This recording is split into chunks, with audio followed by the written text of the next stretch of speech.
తమిళనాడు రాష్ట్రంలోని పొల్లాచి జిల్లాలో సెక్షువల్ హరాస్మెంట్కి సంబంధించినటువంటి ఒక కేసుకి ఈరోజు కోయంబత్తూర్ మహిళా హైకోర్టు అయితే తీర్పిచ్చింది. అసలు ఆ కేసు ఏంటి, దాని పుట్టు పూర్వత్రాలు ఏంటి అనే దాని గురించి ఈరోజు మనం మాట్లాడుకుందాం. ప్రతి ఒక్క అమ్మాయి ఈ కేసుని తెలుసుకోవాలి. యాక్చువల్లీ ఇది ఒక robbery, blackmail, sexual harassment, gang rape, criminal లాంగ్వేజ్లో ఎన్ని కేసులు అయితే ఉన్నాయో అన్ని కేసులు పెట్టొచ్చు. సెక్షువల్ అసాల్ట్, కాన్స్పిరసీ, ఇలా ఒకటా రెండా. చాలా మంది అమాయకమైన అమ్మాయిలు అన్నెసెసరీగా విక్టిమ్స్గా మారినటువంటి కేసు ఇది.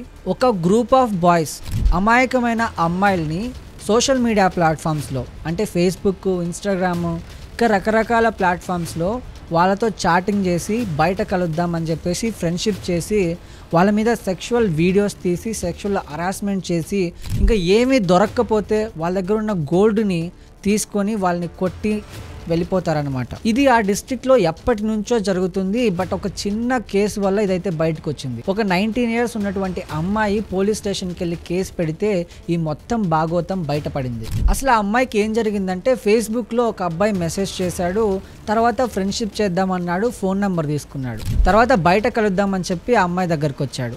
ఆ అమ్మాయి కారులో తీసుకెళ్తూ కారులోనే ఆమె మీద అత్యాయత్నం చేయడానికి ప్రయత్నించాడు.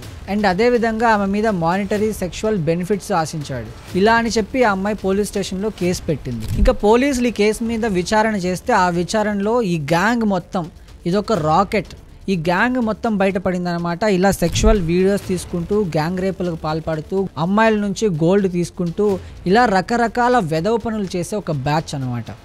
అండ్ ఈ గ్రూప్ ఎలా పనిచేస్తుందంటే ఒక్కొక్కరికి ఒక్కొక్క రోల్ ఉంటుంది ఈ గ్రూప్లో. అంటే ఒకడు ఏం చేస్తాడంటే అమ్మాయిలతో డిజిటల్ ప్లాట్ఫామ్స్లో చాటింగ్లు చేస్తాడు, ఇంకొకడు ఆ అమ్మాయిని ఎలా ట్రాప్ చేయాలని ప్లాన్ చేస్తాడు, ఇంకొకడు ఆ అమ్మాయికి తెలియకుండా ఆ అమ్మాయివి సెక్షువల్ వీడియోస్ తీస్తాడు. ఇలా ఒక్కొక్కరికి ఒక్కొక్క రోల్. తర్వాత ఈ కేసుని పోలీసులు సిబిసిఐడికి అప్పగించారనమాట. ఇలా సిబిసిఐడి ఈ కేసుని ఎంక్వైరీ చేసిన తర్వాత 50 మంది నుంచి 200 మంది అమ్మాయిలు అయితే విక్టిమ్స్గా కనిపించారు ఈ కేసులో. సిబిసిఐడి కథనం ప్రకారం ఇలా తమిళనాడులో మిక్కీర్ అనే మిస్సైన్ ఇలా 100 వీడియోలకు పైగా వాళ్ళ దగ్గర అమ్మాయిలకు సంబంధించిన వీడియోలు దొరికాయి. ఇలా ఈ కేసు పూర్తిగా సిబిసిఐడి చేతిలోకి వచ్చిన తర్వాత డైరెక్ట్ గా వెళ్ళి 12 మంది అమ్మాయిల్ని విక్టిమ్స్ గా కోర్టుకు ప్రవేశపెట్టారు. అదేవిధంగా 50 మంది అమ్మాయిల్ని విక్టిమ్స్ గా కోర్టులో అయితే హాజరుపరిచారు.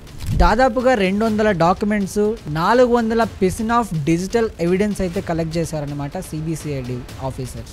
ఫైనల్ గా సిబిసిఐడి ఒక పెద్ద రాకెట్ అయితే పట్టుకుంది. తర్వాత మహిళా కోర్టు వీళ్ళ మీద పలు సెక్షన్స్ కింద అయితే కేసు బుక్ చేసింది. 120B, 342, 354, 354B, 376, 366 సెక్షన్స్ కింద వీళ్ళ మీద కేసు బుక్ చేసి లైఫ్ ఇంప్రిజన్మెంట్ అంటే జీవిత ఖైదు, వాళ్ళని జీవితాంతం ఖైదు చేసేలా శిక్ష అయితే వేసింది. అయినా ఇలాంటి దుర్మార్గులకి జీవిత ఖైదు కూడా సరిపోదు. ఎంతోమంది అమాయకమైన అమ్మాయిల్ని సెక్షువల్గా హరాస్మెంట్ చేసి సెక్షువల్ వీడియోస్ తీసి లిటరల్గా ఆ తమిళనాడు పొల్లాచి డిస్ట్రిక్ట్లో అక్కడున్న అమ్మాయిలకి ఇప్పుడు పెళ్ళిళ్ళు అవ్వట్లేదంట, వాళ్ళకి సంబంధాలు కూడా రావట్లేదంట. అక్కడున్నటువంటి తల్లిదండ్రులు వాళ్ళ పిల్లల్ని చదువు మాన్పించేసి స్కూల్స్కి, కాలేజెస్కి పంపట్లేదంట. అండ్ కోయంబత్తూర్ మహిళా కోర్టు అయితే తమిళనాడు గవర్నమెంట్కి 85 lakhs కాంపెన్సేషన్ ఇవ్వాలని చెప్పేసి ఆర్డర్ అయితే పాస్ చేసింది. ఈ వీడియో చూస్తున్న ప్రతి ఒక్క అమ్మాయి చాలా జాగ్రత్తగా ఉండండి. మీకు తెలిసిన అమ్మాయిలకి ఈ వీడియోని షేర్ చేయండి.